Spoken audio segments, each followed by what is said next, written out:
like that that's in the media, and well, man, he's such an awful person because he cheated on his wife. He broke that covenant. Yet every day, our God that gave us his son, gave us a way to heaven, tells us every day that he loves us.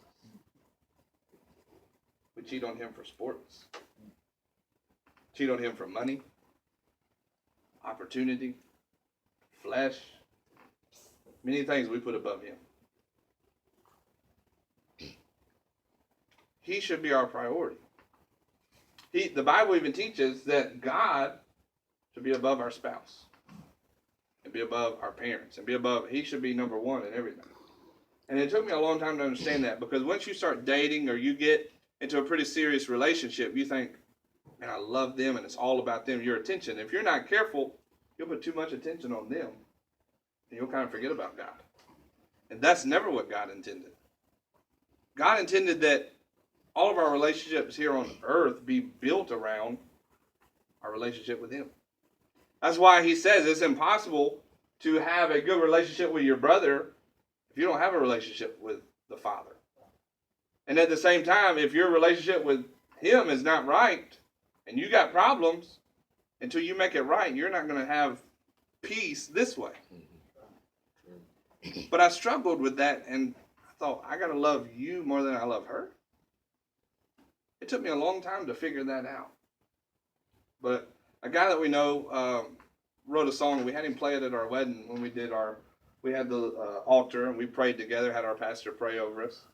And we had him play the song. But the song says this.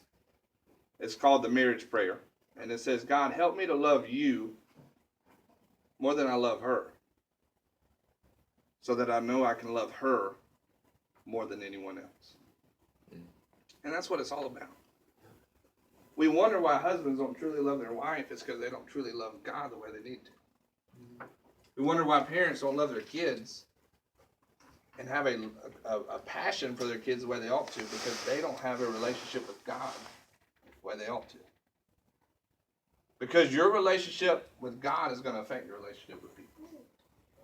If you hate everybody in the world, you need to check up on your relationship with God, because it's hard to have a relationship, a daily relationship with God who is love, and you hate everybody. It's hard to talk about everybody and find flaws and negative with everybody when you have a relationship with a God who looks over the flaws of everybody and finds their needs and finds what they need in their life and supplies it. That is who our Heavenly Father is. And that's exactly what's displayed here in the life of Hosea. Because even though Gomer cheated, she left. You can actually read from those verses, about verses number 7 on the way down to verse 13. It's pretty negative. Hosea actually gets pretty bitter. He's like, I'm going to do this to her. I'm going to do this to her. I'm going to make a show of her. I'm taking this from her. She's not going to be welcome back. And he's like going off. But look at what verse 14 says. Therefore, behold, I will allure her, draw her, and bring her into the wilderness and speak comfortably unto her. And I will give her her vineyards from thence in the valley of Achor, which is the valley of trouble. I will give that for a door of hope. And she shall sing there, as in the days of her youth. Listen to that phrase there. As in the day when she came up out of the land of Egypt. Speaking of Israel. In the middle of this bitterness, and when people do stupid stuff to you, you're going to get angry. It's natural, your flesh. Mm-hmm. Your wife leaves you and your children for her ex-lovers to go back to that lifestyle. You're going to get pretty upset. I would. But in the midst of that, his anger and his disappointment and hurt, he goes back to remembering her. The woman that he loved. And he begins to have compassion for her. And then on chapter 3, that's when the Lord says, go, yet love a woman beloved of her friend. Speaking of Gomer. Yet an adulteress, according to the love of the Lord toward the children of Israel. They look to other gods. They love their wine. In verse number 2, it says, "So I bought her to me for 15 pieces of silver and for a homer of barley and a half homer of barley. And I said unto her, Thou shalt abide for me many days. Thou shalt not play the harlot, the prostitute. And thou shalt not be for another man, so will I also be for thee." And they're reunited. What happened when she left in chapter 2, she goes to the slave market. Basically becomes a sex slave. And let me just remind you, that kind of stuff still goes on today. All over the world, there's women that are being taken and they're used in trafficking all over the world. Their bodies are used and they're sold. Just lives wasted because of the sin of man. But Gomer found herself in the wrong place, and she was chained up and she was found on an auction block. They start calling out numbers and calling out bids. Who's going to be her, future lover now? But she hears a familiar voice. As Hosea, in all of his love and forgiveness, comes back to her. She was already his. He had the ring to prove it. But he had to give up a price to get her back. And you know what happened with mankind? We were created in the image of God. We were his. We are bearers of his image. Body, soul, spirit. We are designed that way because we're created in his image. Yet, because of sin, we were separated. And we chased our lovers of this world. We chase sin. We chase fun. We chase entertainment. We chase happiness. Things that were going to satisfy our flesh. But yet, although we were already his, he had to give up a price in order to get us back. And he was willing to give up his son for you, knowing that there was a chance you may leave him again. But because he loves you, he said, I'm committed. I'm in this forever. But how committed are you? We say, I love the Lord, and we sing, and we talk about how great our relationship is. But how great is it really? When everything else is stripped away and the glamour and our routine of coming to church and the shirt and tie is gone, when all of those things are taken away and it's just you and God, what's that relationship really look like? Are you as committed to him as he is to you? Even when you don't like the prayer, the way he answered that prayer, you'll still love him just the same. Even when he may seem to be silent at times in your life, you still love him just the same because of who he is. There's times, I'm just going to tell you, in a marriage, you're going to do stupid stuff. You can ask my wife. I've done stupid stuff. But she doesn't just say, I'm going to, love you because you're Cam's father. No, she says, I remember that day when we held hands and said, till death do us part. Until something happens, we're in this. No matter what, the good, the bad, whatever may come and happen out of this. There's a verse that I just want to read. Remember, he told her, the days of your youth. And I want to read this to you out of Jeremiah 2 and think about the way we are with God. This is exactly us in Jeremiah chapter 2. Moreover, the word of the Lord came to me, saying, Go and cry in the ears of Jerusalem, and saying, Thus saith the Lord, I remember thee. The same wording here. The kindness of thy youth, the love of thine espousals, when thou wentest after me in the wilderness, in a land that was not sown. Israel was holiness unto the Lord, and the first fruits of his increase. All that devour him shall offend. Evil shall come upon them, saith the Lord. Hear ye the word of the Lord, O house of Jacob, and all the families of the house of Israel. Thus saith the Lord, What iniquity have your fathers found in me, that they are gone far from me, and have walked after vanity, and are become vain. What he's referring to, he says, I remember thee the days of the youth, goes all the way back to Exodus. They're standing there at the Red Sea, not having a clue what they're going to do. Got mountains on one side, a desert on the other side of your past, people that are coming to kill you and take your life behind you, and an ocean in front of you that you can't cross. You know the story. They didn't know what to do. They're panicking. They're getting on to Moses, and Moses says, just stand still. And he looks to God. He asks God, what are we going to do? And God opens up the Red Sea. And they walk across on dry ground. Well, when that story concludes and they are on the other side of the Red Sea, their enemy is drowned in the Red Sea as it comes back together. In Exodus, they are praising and worshiping God, saying, you are our God. We will worship you. You are our Jehovah. We will serve you forever. That's what he's referring to right here. Because they had got from Exodus to Jeremiah 2, something happened. Oh, you're our God. We love you. We're going to serve you forever. And he says, what iniquity, what fault, what sin have y'all found in me that y'all left me? And you're gone far from me to chase after vanity.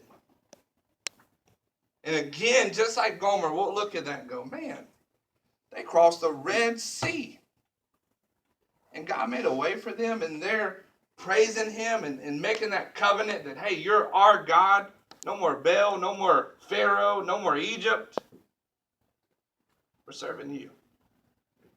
In Jeremiah chapter 2, he hasn't heard from them. And I wonder if your life, I'm not a prophet by any means, but what if God, maybe last week as I'm sitting in that chair, God puts this whole thing on my heart just for you. Because maybe he hadn't heard from you in a while. Maybe he hadn't talked to you. And maybe he says, hey, why don't you go ask him, what did I do wrong? Did I not bless them enough? Was the oxygen that they used to breathe today, was it not enough? Was the fact that your heart is beating in perfect rhythm, was it not enough? It is. But we go our whole day and we forget about him. I'll leave you with this. I heard a story. It was talking about a guy and his, he just started this new girlfriend. I'm going to tell you, you guys, single guys, this is what you don't do. This guy got a girlfriend and they started this relationship, and he didn't talk to her much. This is before texting. He'd call her every now and then. And he'd call her and just say, hey, I hope you're doing okay. I love you. You mean the world to me, and I hope you're doing okay. But while I got you on the phone, look, I really need your help with some stuff. I got some dirty laundry. It's piling up. If you can help me with that. And my dishes, you know, they're just getting kind of full in the sink. So I need you to come help me with that. But anyway, I hope you're well. Love you. Bye. And maybe a couple of days would go by, and you know, she might come over because of her kindness and do those things. And a couple of days later, he would call and just real quick conversation and say, hey, hope you're doing okay. I just stopped by to tell you just for a moment that I love you and hope you're doing okay. I care about you. You mean the world. You're the best thing that's ever happened to me. But while I got you on the phone, I need this, this, and this done. And as they were telling that story, I thought, man, that guy's not going to last long. That relationship's not going to work at all. No. Not if I know what I know. You know, they need time, and you know, we got to love them and spend time with them. But what he was doing was showing that is how our relationship with God looks like. That we don't really talk to him and spend time with him, but when we bow down to pray, God, you know, thank you for being good. You're wonderful. But I've got this that I need. I've got this need that I need you to fix today. I've got this item I need you to cover today. But I love you, and I'm going to appreciate it. I'm going to give you all the praise. You know, a couple minutes. And then we go, what? A couple more days, maybe not even praying, and maybe a week. You know, who knows? And then Sunday comes around, preacher preaches a wonderful message on prayer. So, of course, we got to go back to the altar. And God, just thank you for being so wonderful. And if we're not careful, that's what our life and our relationship with God will look like. Well, that relationship is not going to work between a husband and a wife, or a boyfriend and a girlfriend. So why do we think that's acceptable with our God. The one that created us, that gives us life, that gave us his word to know and understand. We've got to take it more serious. There's a song, I want to challenge you, if you get the right version of it. There's one version out there I hate, but there's a song that Kelly and I like. It's called A Little Longer. A girl named Jen Johnson sings it. If you get the acoustic version, it's the best one out there. And the whole song says this: what can I do for you? What can I bring to you? What kind of song would you like me to sing? Because I'll dance a dance for you. I'll pour out my love for you. What can I do for you, beautiful King? Because I can't thank you enough. And it says that a couple times, but then it says, and I hear him say to me, that you don't have to do a thing. Just simply be with me. And let the housework go, because the kids can wait another minute. And it's talking about that moment. And how God is saying, won't you just stay a little longer? Because I'm enjoying this. God enjoys you. He wants to talk to you. He wants your time. He knows you got needs. He wants you to bring those to him, but he just wants you. It's not that I'm going to go to my wife and just tell her everything that I need done. I got to go to her and tell her I love her. Spend time with her and adore her. And that is what our relationship with God ought to look like. Because if it don't, then we're missing out. Because our life could be so much better. Our sin and our mistakes that we make, we'd make a lot less if we were just closer to him. And we were more committed to him the way he's committed to us. And when one day when you're married, you're not just going to up and quit because something didn't work out. If you did, you're foolish. And in the Christian life, it's not always going to work out the way you want it to.